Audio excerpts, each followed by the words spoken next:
వరకు మనం ఒడిసియస్ యొక్క జర్నీ చూసుకొని వచ్చాం కదా.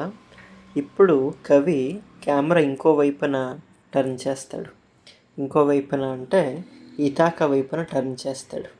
ఇథాకా వైపున అక్కడ పరిస్థితి ఎలా ఉంది, ఎందుకంటే భార్య, తల్లిదండ్రుల్ని, బిడ్డని అందరినీ అక్కడ వదిలిపెట్టి వచ్చేసాడు. అతనితో పాటు అనేక మంది సైనికులు కూడా వాళ్ళ ఫ్యామిలీస్ని వదిలిపెట్టి వచ్చేసారు. ఆ మొత్తం రాజ్యానికే ఒక మగదిక్కు లేకుండా పోయింది అని చెప్పుకోవచ్చును. అలాంటి ఒక పరిస్థితిలో ఆ రాజ్యం ఇప్పుడు ఎలా ఉంది చూద్దాము. ఒడిసియస్ అండ్ అతని యొక్క సైన్యం ఆ ట్రోజన్ యుద్ధానికి వెళ్ళి 10 ఏళ్ళు అయ్యింది. 10 ఏళ్ళు అయిన తర్వాత మిగిలిన రాజ్యాల్లోకన్నీ ఆయా రాజులు, వెళ్ళిన సైనికులు అందరూ వస్తున్నారు. అందరూ సెటిల్డ్ అయిపోతున్నారు. కానీ ఇథాకా మహారాజు మాత్రం ఇంకా రాలేదు. ఒక ఏడాది వెయిట్ చేశారు, ఇంకో ఏడాది వెయిట్ చేశారు. 13 ఏళ్ళు, 14 ఏళ్ళు, 15 ఏళ్ళు, ఇట్లా ఇయర్స్ వెళ్ళే కొద్దీ అసలు ఏమైంది వీళ్ళ పరిస్థితి అనేది అర్థం కాకుండా పోతుంది. మిగిలిన వాళ్ళంతా వచ్చిన సమాచారాలు వస్తుంది, కానీ ఒడిసియస్ అతని యొక్క షిప్ అసలు బయలుదేరిందా లేదా, వాళ్ళు అసలు యుద్ధంలో గెలిచారా లేదా, ఇంతకీను ఒకవేళ బయలుదేరి ఉంటే ఈ పాటికి రావాలి కదా, మధ్యలో ఇంకేమైనా జరిగిందా లేదా చనిపోయారా, ఇలా డౌట్స్ అన్నీ స్టార్ట్ అవుతాయి. ఒక్కొక్కరు ఒక్కో రకంగా మాట్లాడుకొని గాసిప్ అక్కడ తగిలి ఇక్కడ తగిలి ఆఖరికి రాజస్థానం వరకును తగులుతుంది. పెనెలపి యొక్క పరిస్థితి ఎలా ఉంటుంది అంటే, ఆవిడ ఆ ట్రీ బెడ్ ఏదైతే ఉంది అక్కడ ఒక్కతే కూర్చొని ఆలోచన చేస్తూ ఉండేది. బయటికి వస్తే ఒక తెలియని ఒక నరకం ఆ యొక్క రాజస్థానంలో ఉండేది. ఏంటంటే, రాజు లేదు అని తెలిసిన తర్వాత పక్క రాజ్యంలో ఉండే సామంత రాజులు, ఆ మంత్రివర్యులు, రకరకాల పిచ్చోళ్ళంతాను కలిసి అసలు పెనెలపిని మేము పెళ్లి చేసుకుంటామని ఒక దౌర్జన్యం చేసుకొని అక్కడికి వచ్చేసారు. గత కొన్నేళ్ల నుండి పెనెలపిని పీడిస్తున్నారు. నన్ను పెళ్లి చేసుకో, ఒడిసియస్ చనిపోయాడు, అతన్ని నమ్ముకొని నువ్వు వెయిట్ చేసుకుంటే అతను రాడు, ఖచ్చితంగా సింహాసనం మీద ఇంకొక రాజు కూర్చోలేదనంటే నీకు ఇంకా సెక్యూరిటీ ఇష్యూస్, అంటే మిగిలిన రాజ్యాలంతా నీ మీదే కన్నేసి ఉంటాయి, నువ్వు ఒక స్త్రీ కాబట్టి నువ్వు యుద్ధం చేయలేవు, కాబట్టి మమ్మల్ని ఎవరినైనా ఒకరిని పెళ్లి చేసుకొని చెప్పి పీడిస్తూ ఉంటారు. ఈ దృశ్యాలన్నీ చిన్నతనం నుండి టెలిమాకస్ కొడుకు చూస్తూ పెరిగాడు. వాడికి ఇప్పుడు 20 ఏళ్ళు. అంటే తండ్రి యుద్ధానికి వెళ్ళినప్పుడు అతని వయసు just not even 1 year, he was just few months old baby. ఇప్పుడు అతనికి 20 ఇయర్స్. ఈ 20 ఇయర్స్లో అతను తండ్రి ఎలా ఉండేవాడో అతనికి తెలీదు, తండ్రి గొంతు ఎలా ఉండేదో తెలీదు, తండ్రి ఇతను ఎత్తుకున్న స్పర్శ యొక్క అనుభవం కూడా గుర్తుకు లేదు. కానీ నీ తండ్రి చాలా గొప్పవాడు, నీ తండ్రి అంత బుద్ధి చతురత కలిగిన వాడు, నీ తండ్రి అలాంటివాడు ఇలాంటివాడు అని ఊర్లో వాళ్ళు చెప్పేది, తాతయ్య బామ్మ వీళ్ళు చెప్పేది, తల్లి చెప్పేది, ఇవి మాత్రం తెలుసు. కానీ అతనికి తండ్రి మీద ఎటువంటి ఒక ఎమోషనల్ బాండింగ్ అయితే లేకుండా పోయింది. సరే, అది పోతే పోయింది, కానీ తల్లిని యొక్క దైన్యాన్ని చూసి కూడా అతనేమి చేయలేని పరిస్థితి.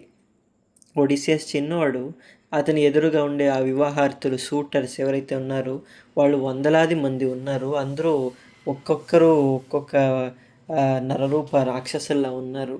వాళ్ళంతా తిష్టేసుకొని ఆ ఒక్క ప్యాలెస్లోనే, ఆ ఒక్క రాజస్థానంలోనే ఉండి ప్రతిరోజు వాళ్ళ కడుపు నిండా తినడం, అక్కడున్న ఆ పందులు, ఆ గొర్రెలు అవంతను, పెద్ద పెద్ద పందులంతను నరికేసి దాని యొక్క మాంసం అంతా తిని బాగా కడుపు నిండా వైన్ తాగి అక్కడే తిష్టేసుకొని పడుకొని ఆ ప్యాలెస్లో ఉండే ఆ సఖీలు, పనిచేసే వాళ్ళు ఎవరైతే ఉంటారో వాళ్ళతోనే వీళ్ళు సంపర్కం పెట్టుకొని ఇలా అదొక ప్రాస్టిట్యూట్ హౌస్ అయిపోయింది ప్యాలెస్, ఒడిసియస్ యొక్క ఇల్లు.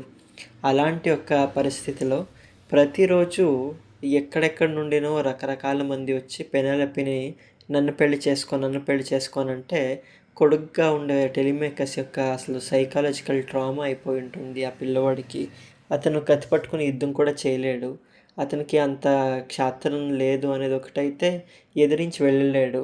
ఎందుకంటే హీఈస్ రౌండెడ్. ఎందుకంటే ఒడిసియస్ ఉన్నప్పుడు ఎవరైతే ఒడిసియస్కి మోస్ట్ ఫెయిత్ఫుల్ మంత్రిగా ఉండేవాడో అతనే ఇప్పుడు ఈ వివాహర్తలో ఒకడైపోయాడు. అతనే విలన్ అయిపోయాడు. సో ఇలా వీళ్ళని కాపాడాల్సిన వాళ్ళే వీళ్ళకి అగెనిస్ట్గా అక్కడ కూర్చొని పెళ్లి చేసుకో, రాజ్యం నాకివ్వు అని చెప్పి ఇలాంటి ఒక దుష్కృత్యం చేస్తూ ఉంటే కొడుకైన టెలిమేకర్స్ పాపం ఏం చేస్తాడు, అసలు దీని నుండి విముక్తి ఎప్పుడు, మా నాన్న ఎప్పుడు వస్తాడు అని చెప్పి అతనికి అదే పెద్ద ఆలోచన అయిపోయింది. తల్లి అప్పుడప్పుడు పిలిచి చెప్పేది, మీ నాన్న చాలా శక్తివంతుడు, చాలా బుద్ధి కలిగినవాడు, చాలా చతురత కలిగినవాడు, ఖచ్చితంగా వస్తాడు. మిగిలిన సైనికులు వెళ్ళిన వాళ్ళు రాకపోవచ్చును, కానీ మీ నాన్న మాత్రం ఖచ్చితంగా ఏదో ఒక రోజు వస్తాడు, మనం ఎదురు చూస్తూ వెయిట్ చేయాలి అంతే అని చెప్పి ఏదో ఒక రీజన్ చెప్తూ ఉండేది. వీళ్ళ యొక్క బాధ రోజు రోజుకి ఎక్కువైపోతూ ఉంది, ఈ సూటర్స్ యొక్క బాధ. అయితే ఒడిసియస్ యొక్క తల్లిదండ్రులు ఆ తల్లి యాంటెక్లియా కొడుకు మీద ప్రాణం పెట్టుకున్నది. ఆమె ఏడ్చినే ఆమె కళ్ళు వెళ్ళిపోయి గుడ్డిదైపోయి ఆ యొక్క ఏమంటారు దైన్యమైన స్థితిలోనే చనిపోయింది. ఆవిడ యొక్క ప్రేతం ఆల్రెడీ ఒడిసియస్ అక్కడ చూశాడు కదా, అప్పుడు కూడా ఆవిడ చెప్పింది ఏమేమైంది కథ అంతాను. సరే, ఆ ఒడిసియస్ తల్లి చనిపోయిన తర్వాత ఒడిసియస్ తండ్రి లైరెటిస్ భార్య యొక్క వైధవ్యం భరించలేక అతను ఒక ఫార్మ్ హౌస్ ఉండేది కదా, అతను చెట్లు నాటుతూ పెంచేవాడు, అక్కడికి వెళ్ళిపోయి ఒక్కడే ఉండిపోయాడు. కాస్త రోగిష్ట అయిపోయాడు. ఇలాంటి పరిస్థితుల్లో ఆయన ఏ రోజు చనిపోతాడో తెలీదు. ఎవరు? ఒడిసియస్ యొక్క తండ్రి లైరెటిస్. అతను ఒకవేళ చనిపోతే రాజమర్యాదలు ఏంటి అంటే, గ్రీక్ కల్చర్లో ఒక మహారాజు చనిపోయినప్పుడు అతనికి ఒక ష్రౌడ్ అంటే ఆ చనిపోయిన శవం మీద వేసే బట్ట ఉంటుంది కదా, అది చాలా స్కిల్డ్గా చాలా నేర్పరితనంతో దాన్ని అల్లాలి, దాన్ని ఒక సీవింగ్ అంతను చేయాలి. అందులో ఆ బట్ట మీద ఏముండాలి అని అంటే వెరీ మైనియేచర్ ఆర్ట్లో ఆ రాజు చేసిన సాహసాలు, గొప్ప పనులు, అతను చేసిన గొప్ప గొప్ప కార్యాలు, అతని యొక్క జీవిత కథ, ఇవన్నీ పెయింటింగ్స్ లాగా డ్రా చేసి ఉండాలి. సో అలా తయారు చేసే ఒక ష్రూడ్ ఉంటుంది. సో దాన్ని కొన్ని ఇయర్స్ తయారు చేస్తారు. సో అది లైక్ పలానా రాజు బ్రతుకున్నప్పుడే ఆ పని చేస్తారు, వాళ్ళు చనిపోయినప్పుడు చేయలేరు కాబట్టి. సో ఆ ష్రౌడ్ ఏదైతే ఉంది, నేను అల్లుతూ ఉన్నాను కాబట్టి నేను ఎవరిని పెళ్లి చేసుకోలేను, ఈ ష్రౌడ్ అల్లేది ఎండ్ అయినప్పుడు మిమ్మల్ని పెళ్లి చేసుకుంటాను అని పెనెలపి చెప్పింది. దీనివల్ల వాళ్ళు కాస్త పీడించడం తగ్గించి ఆ సూటర్స్, వివాహార్థులు అక్కడే తిష్టేసి కూర్చొని ప్రతిరోజు వచ్చి అడుగుతూ ఉన్నారు, ఎంతవరకు అయింది నీ పని అని అంటే, లేదు నేను ఇంకా పని చేస్తున్నా చూడండి అని చెప్పి ఈమె చూపించేది. కానీ పెనెలపి ఏం చేసేది అని అంటే, డే టైం అంతా ఆ బట్ట అల్లేది, కానీ నైట్ టైము ఎవరికి కనిపించకుండా దాన్ని ఆ పొరలంతా విప్పేసేది, ఆ థ్రెడ్స్ అంతా విప్పేసేది. కాబట్టి నెక్స్ట్ డే మార్నింగ్ వాళ్ళు వచ్చి ఎంతవరకు అయింది పని అంటే, చూడండి ఇంకా ఇంతే ఉంది అని అంటే సరే అనేది, మళ్ళీ నెక్స్ట్ డే వచ్చేది. ఇలా ఈ పెనెలపి ప్రతిరోజు పోస్ట్పోన్ చేసుకుంటూ వస్తూ ఉంది. ఇది ఇంగ్లీష్లో చాలా పెద్ద ఇడియం, కామన్ వర్డ్ ఇడియం అయింది. పెనెలపిస్ వీవింగ్ అని అంటారు. అంటే ఎవడైనా పలానా పనిని చాలా పోస్ట్పోన్ చేస్తున్నాడు లేదా సొల్లు కబుర్లు చెప్తున్నాడు అని అంటే, పెనెలపిస్ వీవింగ్ పెనెలపిస్ థ్రెడ్ ఇలా మాటలంటారు. ఎలా అకిలిస్ హీల్ అనేది ఒక కామన్ మాట అయిపోయిందో, పెనెలపిస్ వీవింగ్ అనేది కూడా ఒక కామన్ మాట అయ్యింది కల్చర్లో. సో ఈ పెనెలపి ఒక రీజన్ పట్టుకొని కాస్త అట్లా పోస్ట్పోన్ చేసుకుంటూ ఒడిసియస్ కోసం ఎదురు చూస్తూ ఉంది. ఇక్కడ సముద్ర తీరం వైపున కూర్చొని ప్రతిరోజు సాయంకాలం ఆ టెలిమాకస్ తండ్రి ఎప్పుడు వస్తాడో అని చెప్పి సముద్రం తీరం వైపే చూస్తూ కన్నీళ్లు పెట్టుకునేవాడు. అతని దగ్గరికి ఆ కుక్క వచ్చేది. ఏ కుక్క? ఆర్గోస్ అని ఒక కుక్క ఉండేది. మీకు గుర్తుంటే నేను లాస్ట్ చాప్టర్స్లో చెప్పాను, ఒడిసియస్కి ఒక హంటింగ్ డాగ్ తయారు చేయాలి అని చెప్పి ఒక అడవిలో ఒక పప్పీని తెచ్చుకున్నాడు. ఆ పప్పీ యొక్క అనాథగా మిగిలిన ఒక కుక్క పిల్లది. దాన్ని అతనే పెంచి హంటింగ్ డాగ్గా తయారు చేయాలనుకున్నప్పుడు యుద్ధానికి వెళ్ళాడు కదా, ఆ కుక్క పేరు ఆర్గాస్ అని చెప్పా కదా. ఆ ఆర్గాస్ టెలిమాకస్ దగ్గరికి వచ్చి వీళ్ళిద్దరూ ప్రతిరోజు ఆ సముద్రం తీరం వైపు చూస్తూ ఉండిపోయేవారు. ఆర్గోస్‌కి చాలా బాధ కలిగేది. తను కూడా ఆ కుక్క కూడా కన్నీళ్లు పెట్టుకునేది.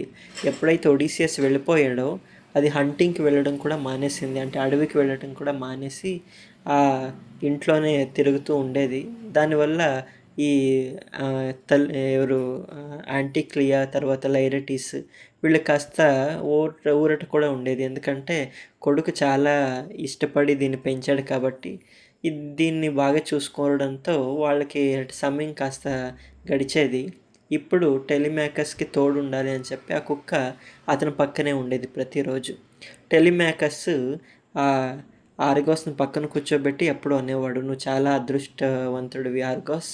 ఎందుకంటే మా తండ్రి ఎలా ఉన్నాడో నీకు బాగా గుర్తుంది. మా తండ్రి నిన్ను నాకన్నా ఎక్కువ పెంచాడు. ఎందుకంటే టెలిమాకస్ కన్నా ముందు వచ్చింది కదా ఈ కుక్క ఇతని చేతికి. కాబట్టి నా తండ్రిని ఎక్కువ రోజులు చూసావు నువ్వు.